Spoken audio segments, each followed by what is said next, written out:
Hi, this is Derek and I'm in Shanghai. This week I ran into a group of students from the Netherlands. They are from the Hogeschool van Amsterdam. They're doing a field trip in Shanghai to try to build up a connection between the Dutch companies and the Chinese companies. It's my pleasure to interview one of their representatives, Kalani. So I would like to ask her some questions about her experience in China.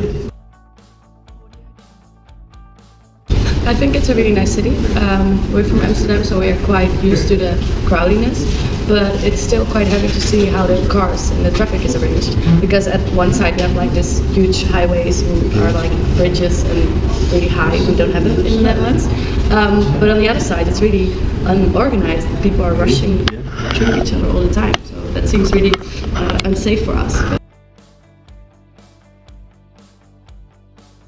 I think it's really different. I think Chinese teachers really want to inspire you.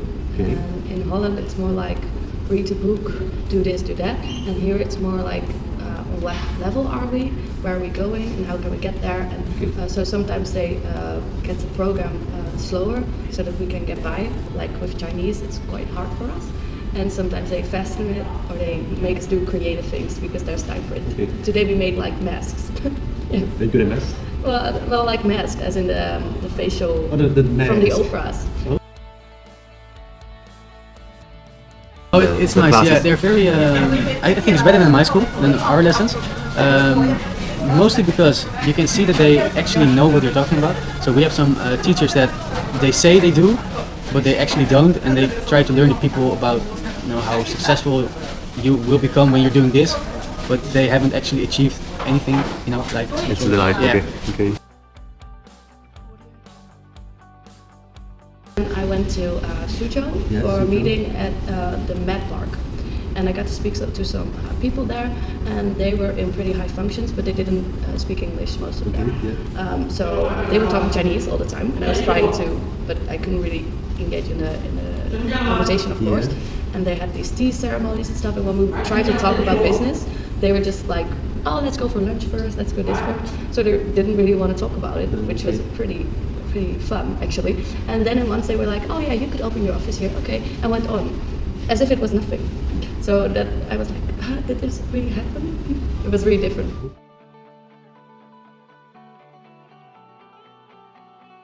How do you see the difference between Dutch students and Chinese students? Maybe a lot of people will think maybe the mind. And also the religion. And what do you mean by religion? Christian. And they are not really all Christian. some of them may be Christian or Jewish. Yeah. I've met some Jewish people from Dutch, but we don't have such religion. Just maybe think a little, maybe believe a little in Buddhism and a little in Christian, but not have the real one. Okay. They maybe have the real belief. Yeah. And also sometimes the way to life, Yeah. and they always want to go out in the night. But for us, most of Chinese students don't want to go out for such late, and also always go to the club. It's not very usual.